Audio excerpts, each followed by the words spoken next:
여러분, 드디어 여름방학이 왔습니다. 대학이라든가 수능 점수에 반전을 꾀할 수 있는 마지막 기회입니다. 요 소중한 시간을 여러분들이 헛되게 보내서는 안 되겠죠. 안타까운 게 무조건 열심히 하고 강의를 무조건 많이 듣고 무조건 많이 정리하고 무조건 모의고사를 풀고 이게 얼마나 어리석은 짓인가를 오늘 제가 보여드릴 거고요. 올바르게 하려는 방법을 한번 보시기 바랍니다. 시간이 짧답니다. 3주? 길지 않습니다.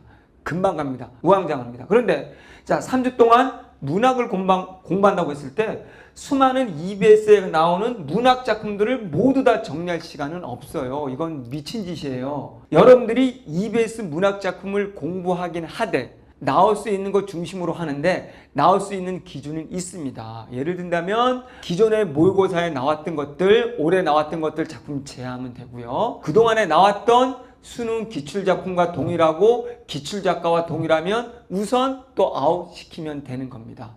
그리고 나서 작가들 중에서 우리 문학사에서 별로 그렇게 중요시 여기지 않는 작가들의 작품을 또 빼면 됩니다. 그러면 문학작품이 봐야 될 게 한 3분의 1 정도로 줄어듭니다. 더 중요한 건 그 3분의 2 작품을 문학을 하더라도 일일이 작품을 정리하고 내신처럼 암기하는 그런 친구들이 너무 많아요. 그럼 무식한 짓이에요. EBS로 문학을 여름방학 때 연습을 하더라도 EBS를 놓고 보면 보기든 선택지든 다 이 시나 이 소설을 해석할 수 있는 기준이 주어집니다.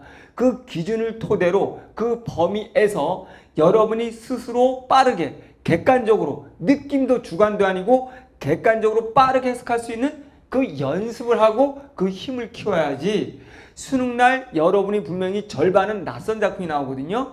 그 낯선 작품이 나올 때 객관적으로 풀 수 있는 힘이 생기는 거고 EBS 문학작품을 내신처럼 출일이 받아 적고 암기하고 있으면 그것이 똑같이 나오지 않습니다. 동일한 작품이 나와도 소설은 지문 나온 부분이 다르기 때문에 문제랑 선택지가 다 달라요. 시는 일부분 동일하게 나올지라도 보기라는 조건이 달라지면서 아예 손을 못 대는 경우가 많아요.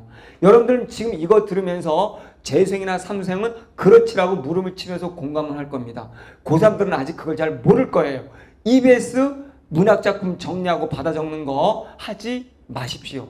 시간 없습니다. 여러분이 정리한 것에 나오지도 않고 그렇게 정리하는 순간 문학을 스스로 푸는 힘이 사라지는 절름발이가 될 겁니다. 명심하시기 바랍니다. 자, 두 번째, 이제 여름방이니까 선생님 무조건 파이널 모의고사 풀어야 되는 거 아니에요? 아닌 거죠. 6월 모의고사가 1등급인 친구들은 모의고사를 풀어도 됩니다. 그게 아니라면 지금 2등급은 시간 내에 문제를 풀지 못했어요. 요즘에 2등급은 잘하는 게 아닙니다. 거의 우리 지문은 한 지문에서 한 지문 반을 못 읽는 거고 3등급 친구들은 2지문, 3지문 못 읽는 거예요. 그러면 시간 내에 문제를 풀 수 없는, 문제 풀 수 있는 능력이 없는데 내가 어디가 약한지도 모르는데 무작정 시간 재고 시중 모의고사를 쫓아다니고 있습니다. 굉장히 애석하죠. 그래서 굉장히 잘못된 공부 방법을 하고 있고 시중 모의고사 특히 국어 적중이란 절대 없으니까 적중했다라는 모의고사는 오히려 풀지 마십시오. EBS조차 동일하게 나오지 않는데 무슨 적중입니까? 그러니까 여러분이 모의고사를 풀면서 그게 혹여나 나올 거라는 그런 잘못된 믿음은 버리십시오. 감남 밑에서 감 떨어지길 기다리는 거 똑같습니다.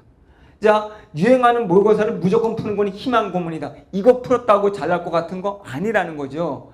여러분이 어떤 쓰레기 같은 문제를 풀더라도 여러분이 점수가 나오는 건 기본이 되어 있어서 그 문제들을 풀면서 나의 약점을 찾고 나의 강점을 찾아서 약점을 보완해 나갈 때 여러분이 강해지는 거지 그 문제 자체를 풀었다고 해서 도움이 되는 건 아닙니다.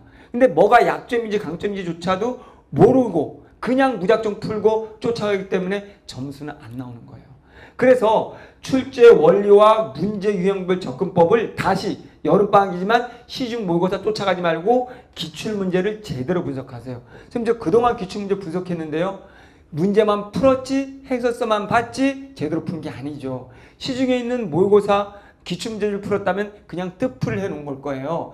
이거 문제들이 왜 이렇게 출제가 되고 선택지들은 어떻게 봤어야 되고 문제에서 요구하는 건 뭐였고 이런 걸 봤어야 되는 거지 단순한 뜻풀이를 안다고 해서 동일한 선택지, 동일한 지문이 나오는 것이 아니기 때문에 여러분 절대 기출문제를 제대로 한 게 아닙니다.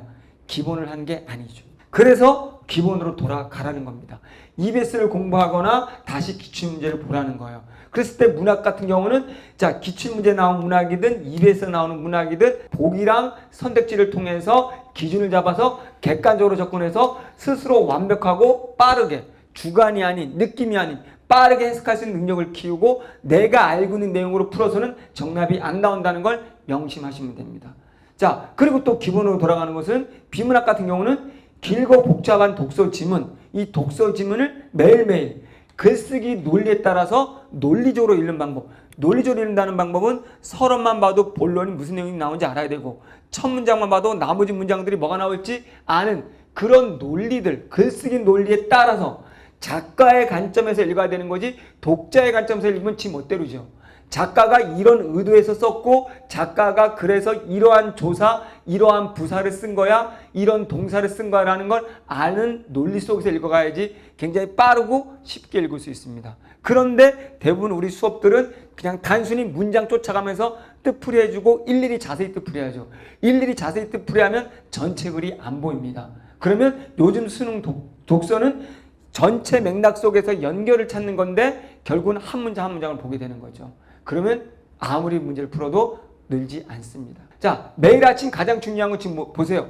모든 학생들이 시간 내에 문제 푸는 거에 어려움을 겪고 있어요. 그런데도 우리가 시간 내에 풀기 위해서 그것들을 연습하고 노력하는 것이 아니라 그냥 정리, 그냥 문제 풀이하고 있죠. 시간 부족을 극복하기 위해서는 독서를 잘해야 되는데 매일매일 하세요. 눈 뜨면 독서를 하세요. 자, 하루는 독서했다. 그 다음날도 시작할 때 독서, 그 다음날 독서를 하세요. 그 위에 그 다음에 시간문학 오늘 하루, 월요일, 화요일은 사문문학, 그 다음에 다시 수요일은 문화자, 다시 목요일 독서, 시간문학, 다시 금요일 독서, 사문문학 이런 식으로 나가라는 거예요. 그 대신 제가 강조하는 건 이때 독서를 매일 하되 분명히 한 지문을 여러 번 논리적으로 큰 틀 속에서 읽고 세부적인 거는 봐야 될 것과 아닌 거 이거 안 중요해 라고 빠른 속도로 읽어가는 거 세부 문장을 묻더라도 문제에 가서 당연히 이거는 이 범주 속에서 이거야 라고 풀 수 있는 힘을 원리를 익혀야 되는 거예요. 자, 이렇게 해서 제가 이제 여름방학 때 꼭 해야 될 짧은 시간에 꼭 필요한 것들만 이야기했으니까 반드시 한번 이거 지켜보시고 바로 모의고사를 풀거나 개념 원리를 정리 안 한 채 EBS 작품을 정리하거나 문제, 기출문제를 공부하고 있는데 아무 생각 없이 뜻풀이 식으로 해설서를 읽고 있거나 라는 것들을 하지 말라는 겁니다. 이제 마지막 남은 시간 제대로 올바르게 사용하십시오. 열심히 했는데도 불구하고 점수가 안 나오는 그런 배신감을 갖지 않도록 경험하지 않도록 하시기 바랍니다. 고생했습니다.